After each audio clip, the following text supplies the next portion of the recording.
మా మహిళలు అయితే ఇంకా చాలా తెలివితేటలుగా, ఎందుకంటే మీకు ఆ తెలివితేటలతో పాటు మీకు ఒక క్రమశిక్షణ ఉంది.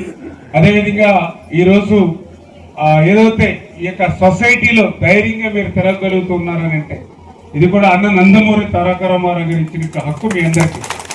ఎందుకంటే నేను కూడా చిన్నప్పుడు అంటే ఎన్టీ రామారావు గారి పార్టీ 82లో పార్టీ పెట్టినప్పుడు 83లో ఎన్నికల్లో మొదటిసారిగా తెలుగుదేశం పార్టీ పోటీ చేసినప్పుడు నేను కూడా అప్పుడు 10th క్లాస్ 10వ తరగతి చదువుతుండేవాడిని. ఆ రోజుల్లో పెద్దవాళ్ళందరూ కూడా ఎంపీడీసీ ఎలక్షన్లకి, సర్పంచ్ ఎలక్షన్లకి, లేదా ఎమ్మెల్యే ఎలక్షన్కి ఇంటింటికి తిరుగుతూ ఉంటే నేను కూడా వాళ్ళతో పాటు తిరుగుతూ ఉండేవాళ్ళు చిన్నప్పుడు 10th క్లాస్లో.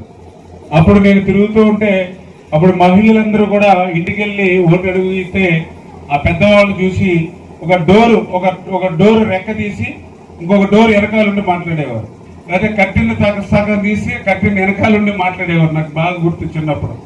కానీ చంద్రబాబు నాయుడు గారు వచ్చిన తర్వాత మీరు ధైర్యంగా ఈవేళ మరి మార్కెట్కి కానీ, ధైర్యంగా బ్యాంకులకు కానీ, ఈ రకంగా ఒక రకంగా చెప్పాలంటే సంసారాల్లో కూడా భర్తలు కూడా మీ మీద ఆధారపడే విధంగా డోక్రా తోటి మీరు బాగా మరి మీ కాళ్ళ మీద నిలబడే విధంగా మీరందరూ ఉన్నటువంటి పరిస్థితి ఇప్పుడు కూడా మనం చూస్తూ ఉన్నాం. చూడండి, మీరు మహిళలందరూ బ్రహ్మాండంగా కూర్చున్నారు, మా మగవాళ్ళందరూ నుంచుని ఉన్నారు మీ వెనకాల.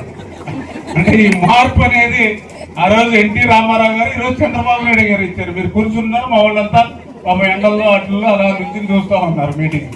అంటే ఇది తెలుగుదేశం యొక్క ఘనత. ఇది అంటే ఎక్కడ మహిళలు గౌరవించబడతారో అక్కడ దేవతలు సంచరిస్తారనేటువంటి నమ్మకం, విశ్వాసం ఉన్నటువంటి పార్టీ తెలుగుదేశం పార్టీ.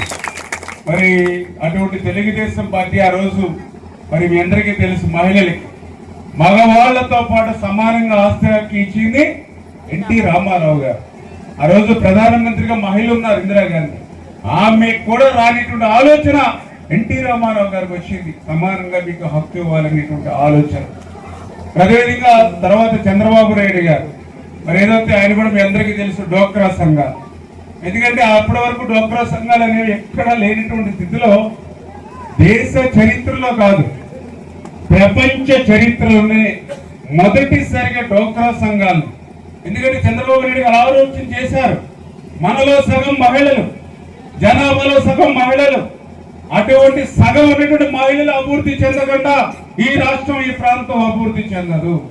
ఆ మహిళలు చిన్న చిన్న అవసరాల కోసం తండ్రి మీదో పిల్లల మీదో మరి ఏదైతే మరి భర్త మీద ఆధారపడటం కాదు, తమ కాళ్ళ మీద తాము నిలబడాలని మీ ఆర్థిక సాధికారత కోసం ప్రపంచ చరిత్రలో మొదటిసారిగా డోక్రా సంఘాలను ఆంధ్రప్రదేశ్ రాష్ట్రంలో తీసుకొచ్చినటువంటి నాయకుడు నారా చంద్రబాబు నాయుడు గారు.